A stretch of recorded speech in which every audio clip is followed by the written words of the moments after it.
नमस्कार दोस्तों, पीडब्ल्यू ज्ञान कोश पर एक बार फिर से आपका बहुत बहुत स्वागत है। सुप्रीम कोर्ट में एक पिटीशन गई जिसमें एक बार फिर से इस बात को उठाया गया कि बुलडोजर जस्टिस रुक नहीं रही है। वैसे अगर मैं एक बात बताना चाहूं तो इसमें एक चीज आपको क्लियर होनी चाहिए। भाई सीधी बात है कि बुलडोजर जस्टिस का नाम आते ही योगी आदित्यनाथ सरकार की बात ज्यादा आती है, यूपी गवर्नमेंट की, राइट।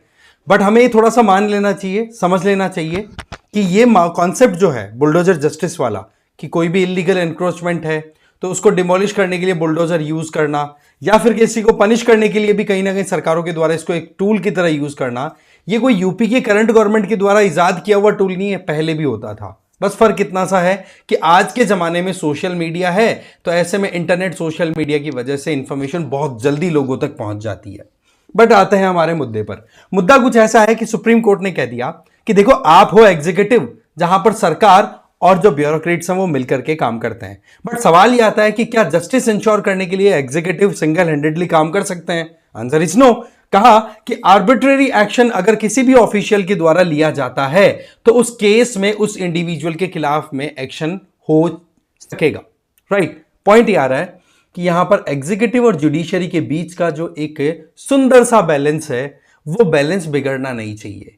मतलब यह कि किसी को पनिश करना है, किसी की प्रॉपर्टी इलीगल है, तो ऐसी परिस्थितियों में पहले आपको जुडिशरी के पास जाना होगा और फिर जजमेंट जो आएगा उसके अकॉर्डिंग आपको एक्शन लेना होगा। और यही प्रोसेस हम कहीं ना कहीं डेमोक्रेसी में देखते हैं कि अलग अलग जो तीन पिलर्स है, एग्जीक्यूटिव, जुडिशरी, लेजिस्लेचर, जिसमें जुडिशरी और एग्जीक्यूटिव के बीच में चेक एंड बैलेंस का ये कॉन्सेप्ट हमें एकदम क्लियरली एक बार फिर से सुप्रीम कोर्ट ने हाईलाइट कर दिया है, जिसमें यह कहा है कि सुप्रीम कोर्ट के द्वारा डिसाइडेड जो गाइडलाइंस है, जो भी जजमेंट्स हैं, अगर उनको फॉलो नहीं किया गया तो ऑफिशियल्स के खिलाफ में कड़ी कार्रवाई होगी, इवन कंटेम्प्ट ऑफ कोर्ट के चार्जेस लगेंगे। अब आप समझ लो कि सुप्रीम कोर्ट ने कितनी खतरनाक चेतावनी यहां पर दे डाली है।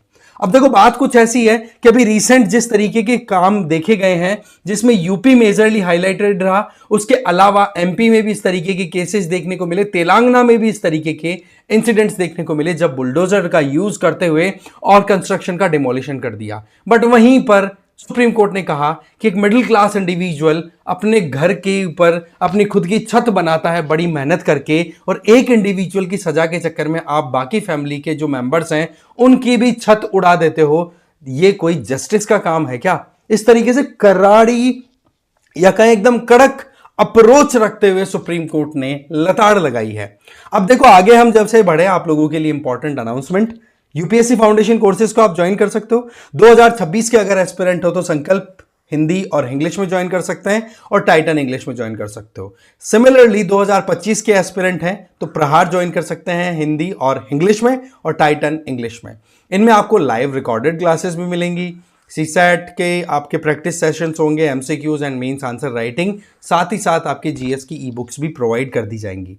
रेट्स आपको दिख ही रही है, बिल्कुल बेयर मिनिमम 8,000 रुपीज में कंप्लीट आपकी प्रिपरेशन। अब आप खुद सोच सकते हैं। Admissions are open, explore description box.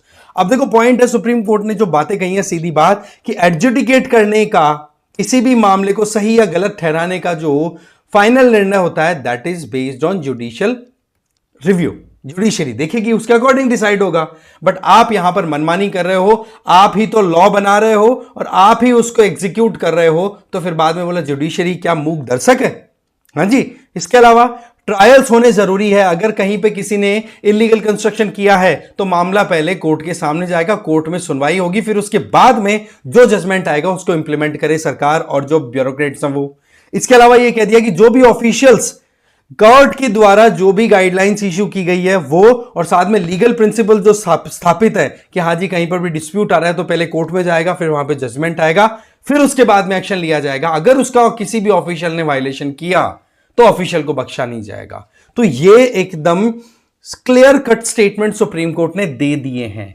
कुल मिलाकर बात है कि आर्बिट्रेरी डिमोलिशन अगर किया जा रहा है सिटीजन्स के घरों का, तो यह बात बिल्कुल गलत है, क्योंकि यह कहीं ना कहीं कॉन्स्टिट्यूशनल लॉज और principle of separation of power का वायलेशन है।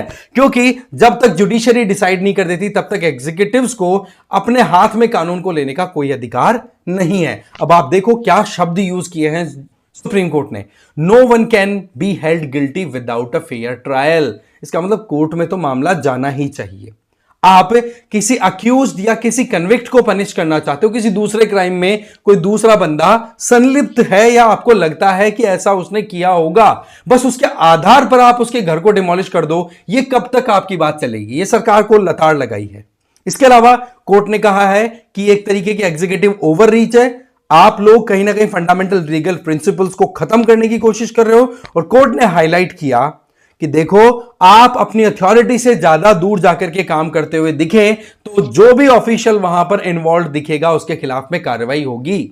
इसका मतलब सीधी बात है, आर्बिट्ररी एक्शंस को रोकने की जरूरत है। और अगर आपके पास में कोई जुडिशियल, आप कह सकते हो, ऑर्डर नहीं है, तो पहले जुडिशरी के पास में जाओ, फिर वहां पर आपको जस्टिस इंश्योर करवानी है। और यही चेक एंड बैलेंस का मेन सिस्टम रन होता है। ऑफिशियल्स जो हैं वो अपने मन में आए उस तरीके से कोई भी एक्शन को एग्जीक्यूट नहीं कर सकते, और यही बात यहां पर बार बार सुप्रीम कोर्ट ने कह दी। इवन यूके का एक केस था जिसमें एक बात बड़ी इंटरेस्टिंग कोट की है यहां पर सुप्रीम कोर्ट ने। ये 2 जजेस की बेंच है जिसने सुनवाई की है, जस्टिस BR गवई और दूसरे हैं जस्टिस KV विश्वनाथन। इनके द्वारा एक बात बड़ी इंटरेस्टिंग कही गई कि यूके में जो लोग घर बना लेते हैं उनके घरों के लिए एक चीज सिंपल सी बात कही जाती है कि उनके घरों में हवा, आंधी, तूफान कुछ भी जा सकता है, पर किंग नहीं जा सकता, जब तक कि किंग के पास में लीगल एविडेंसेस ना हो कि हां जी इस घर को बनाने में गफलत की है। क्योंकि यहां पर कोर्ट ने एक बात बड़ी क्लियर कह दी कि अगर किसी ने अपने मकान के कंस्ट्रक्शन के टाइम पर जो एग्जिस्टिंग पब्लिक प्रॉपर्टी है उसको वायलेट किया, कोई रेलवे की प्रॉपर्टी है, कोई नदी का एरिया है, उसमें एनक्रोचमेंट किया है, तो भले ही वहां पर एक्शन लिया जाएगा, बट अगेन आपको कहीं ना कहीं ट्रायल के थ्रू ही जाना पड़ेगा। आप एक इंडिविजुअल को पनिश करने के चक्कर में पूरी फैमिली को पनिश कर देते हो, ये कहां का न्याय हुआ?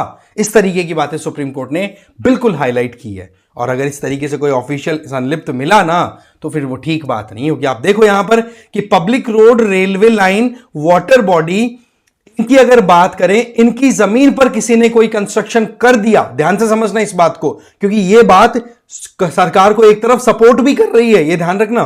क्योंकि गवर्नमेंट की तरफ से, गवर्नमेंट ऑफिशियल्स की तरफ से स्टेटमेंट आते हैं तो उनके द्वारा डॉक्यूमेंट रिलीज किए जाते हैं कि ये प्रॉपर्टी गवर्नमेंट की है, और उस डॉक्यूमेंट के रिलीज होने के बावजूद भी लोगों ने कंस्ट्रक्शन किया, इसलिए हमने डिमोलिशन किया। समझ रहे हैं बात को आप? इसका मतलब कोई पब्लिक प्रॉपर्टी है, public road, railway, water body, या फिर कोर्ट का कोई पहले से आया हुआ ऑर्डर है, उसके आधार पर कोई जमीन है, उसके ऊपर लोगों ने इलीगली कंस्ट्रक्शन कर दिया, तो सरकार वो डिमोलिशन कर सकती है। यह चीज गवर्नमेंट को कहीं ना कहीं एक पॉइंट ऑफ व्यू, एक पॉइंट ऑफ स्टेट पे जाकर के सपोर्ट भी करता है। गवर्नमेंट ऑफिशियल से आर्ग्यूमेंट देते रहता है। दूसरी ये बात कह दी कि आप अगर किसी भी डिमोलिशन के लिए आगे बढ़ते हो तो आपको 15 दिन का डायरेक्ट नोटिस देना होगा कि हां भाई आपका घर है, ये XYZ तरीके से इलीगल है, इसको हम रख नहीं सकते क्योंकि एनक्रोचमेंट है, बहुत ज्यादा प्रॉब्लम आती है। उस 15 दिन के नोटिस की अगर बात करें तो उसको एक इलेक्ट्रॉनिक पोर्टल, डिजिटल पोर्टल होगा आपका वेबसाइट जैसे, उसके ऊपर मेंटेन रखा जाएगा, जिसमें आप ज्यादा भी नहीं तो 3 महीने के नोटिस को आप आराम से ट्रेस कर सकते हैं आज की डेट से बैक डेट पे जाकर के। इससे क्या फायदा होगा? एक क्लियर विजिबिलिटी आ जाएगी उस पोर्टल से, क्योंकि उस पोर्टल के अंदर पूरी डिटेल निकल के आ जाएगी, है ना, कि क्या नोटिस है, क्यों आप डिमोलिश करने के लिए जा रहे हो, और किस डेट को सुनवाई हुई थी। तो ऐसे में एक ट्रांसपेरेंट मैनर में काम हो पाएगा। इसके अलावा पर्सनल हियरिंग को भी प्रमोट करने की यहां पर सुप्रीम कोर्ट ने बात कही है कि यहां पर प्रॉपर्टी ऑनर और प्रॉपर्टी को जिसने पजेस कर रखा है उनके बीच में कोई कॉन्फ्लिक्ट आए तो पहले सुनवाई होगी, और अगर ऑफिशियल्स के द्वारा गड़बड़ की गई तो कंटेम्प्ट ऑफ कोर्ट के चार्जेस होंगे। इसका मतलब क्या हुआ कि कोर्ट के द्वारा कोई भी गाइडलाइन और इशू और ऑर्डर जस्ट इशू किए गए हैं, उनका अगर वायलेशन किया गया तो फिर बाद में कहीं ना कहीं उस इंडिविजुअल के खिलाफ में कड़ी कार्रवाई भी होगी। तो यह था मेन मुद्दा कि सुप्रीम कोर्ट ने एकदम कड़क अपनी अप्रोच रखते हुए ऑफिशियल्स को सीधा डायरेक्ट किया है कि आप यहां पर मनमानी नहीं कर सकते हो। एग्जैक्टली वैसे जैसे मैंने कल परसों वीडियो बनाया था कि अभी भी हमारी ब्यूरोक्रेसी, इंडियन पब्लिक एडमिनिस्ट्रेशन के अंडर में जो सर्विसेज आ रही हैं वो कॉलोनियल माइंडसेट के तहत चल रही है। तो ये चीजें सुप्रीम कोर्ट ने एक बार फिर से पिक कर लिया और बोल दिया है कि भैया इसको करेक्ट करो, राइट। इसके अलावा सुप्रीम कोर्ट का एक क्लियर है, कंटेम्प्ट ऑफ कोर्ट का चार्ज आपके लग जाएगा। अब आप मुझे एक आंसर दीजिए, आर्टिकल 142, आर्टिकल 143, ये जुडिशरी से रिलेटेड है हमारे कॉन्स्टिट्यूशन के। तो आप बताओ इन ये किस चीज के प्रोविजंस यहां पर आपको देखने को मिलते हैं, या आप मुझे कमेंट बॉक्स में बताएंगे। ठीक है, आई होप ये वीडियो आपको अच्छा लगा होगा। अगेन एक ये जो कॉन्फ्लिक्टिंग सिचुएशन होती है एग्जीक्यूटिव जुडिशरी की, उसको हमने देखा, और साथ ही साथ ये भी जानने की कोशिश की कि यहां पर किस हद तक जाकर के एग्जीक्यूटिव अपने एक्शंस ले सकते हैं, और अगर नहीं लिए गए प्रॉपर मैनर में, तब फिर बाद में जुडिशरी किस हद तक जा सकती है अपने एक्शंस को लेके। राइट? तो इस वीडियो में इतना ही है। Thank you very much for watching this video.